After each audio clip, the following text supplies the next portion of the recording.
Coach Bob Huggins joins us now. Questions for Coach Huggins. We'll start with Hunter. So, Bob, you've talked a lot about rebounding and turnovers all season, and your guys' problems there. That the biggest problem again tonight or this afternoon, would you say? Yeah, we didn't. When they made their run, we just give people way too many shots. And we didn't make. We scored it better around the goal. We spent 2 days trying to work at it and make sure we could score it around the goal. We scored it around the goal a little bit, but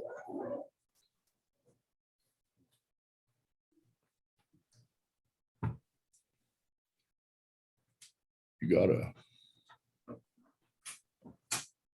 want to do it. You gotta care. And we've got some guys do it that do that, and we've got some guys that, if they're doing it, it's disguised very well. Justin Jackson.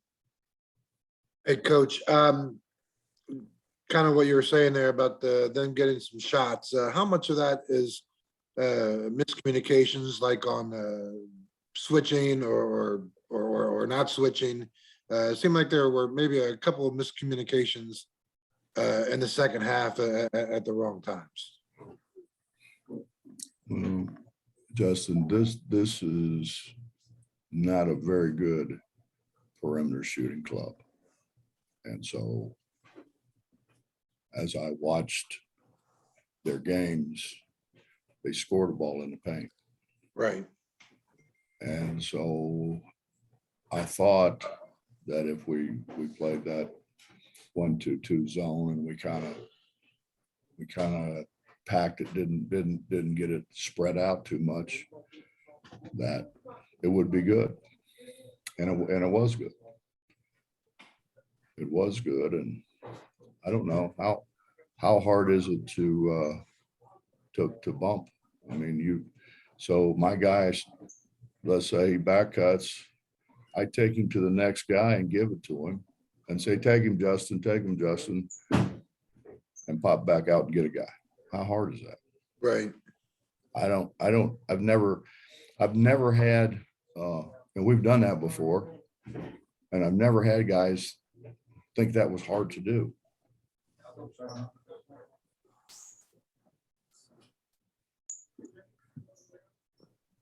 Questions for Coach Huggins, please raise your hand. Greg Carey. Yeah, Bob, you're obviously playing a lot of very good defensive teams, but does it feel still like a lot of these turnovers that you're having are unforced and maybe, largely avoidable? Without a question. Without a question. A lot of them are unforced. And now that you brought it up, we didn't run what we practiced we were going to run. And I went over 2 days in practice. We went over it before the game. We went over it at every timeout, and they still never ran what I asked them to run.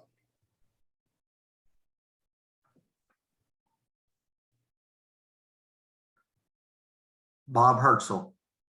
Yeah, Bob, in trying to get that to happen and trying to get into the swing of things and the flow of a game, how difficult is it when it's 50 whistles that are blown? I'm not talking about the quality of the officiating or anything, but it started, when it started, you had 5 fouls 5 minutes into the game.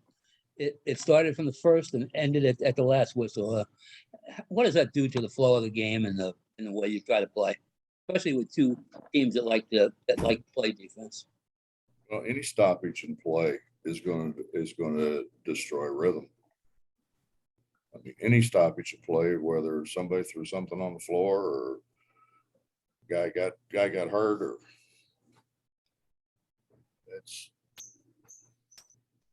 stoppages in place doesn't lead to continuity.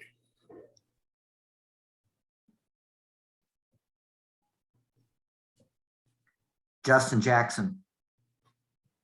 Hey, Coach, you've mentioned earlier this year too, a few other times earlier this year that this team has not done very well at running offense. We're almost at the end of January now. What I don't know if there's anything you can put your finger on there or not, but why has that been the case where this team, just hasn't been able to kind of run what you're drawing up?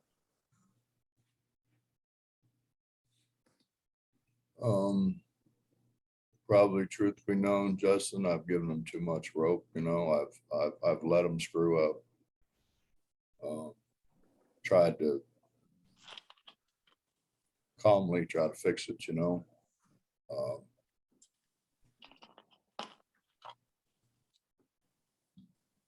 I mean, the reality of it is, it's like anything else that, any other line of work that anybody would ever be in. If you continue not to do what you're asked to do, you're probably asked to leave. Right. And I haven't done that.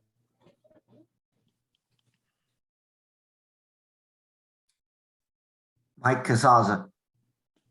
Hey, Bob, this might be similar, but I was wondering if we could rewind for a second. You said that kind of you weren't running what you had talked about running before the game, in practice, during the game. I'm just curious if I can get some detail on that. Is it calling plays and they're ignoring it or abandoning it or forgetting it? What's going on there?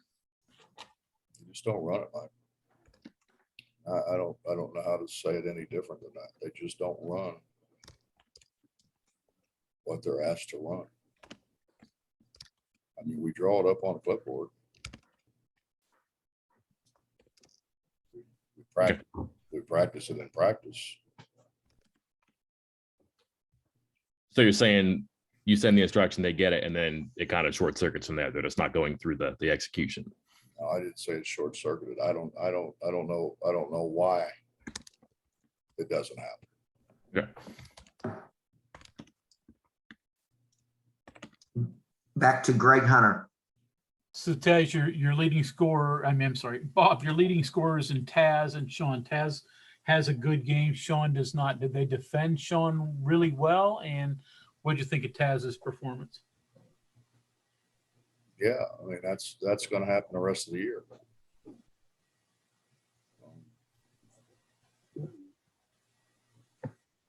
We put a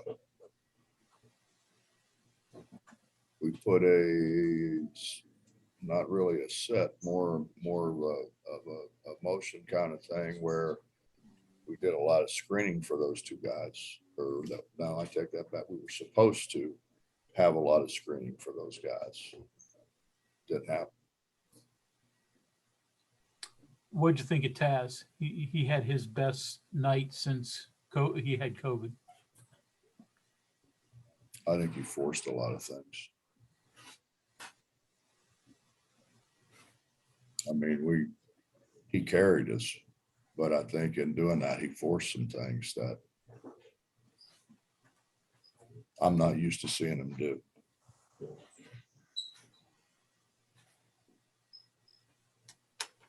Any further questions for Coach Huggins? Coach, I believe we have one more from Justin Jackson. This will be our final question. Hey, Coach, it seemed like, these last three games, obviously two are against top 10 teams, another one against the top 20 team today, a couple of them on the road.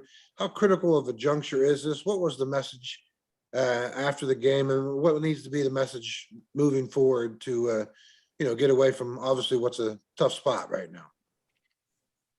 The message basically was, we're going to run, you're going to run what I tell you to run and what we practice, or you're going to come over and sit on the bench and watch. Short and sweet. What else is there? Right. Okay, Coach Huggins, thank you. Yes, sir.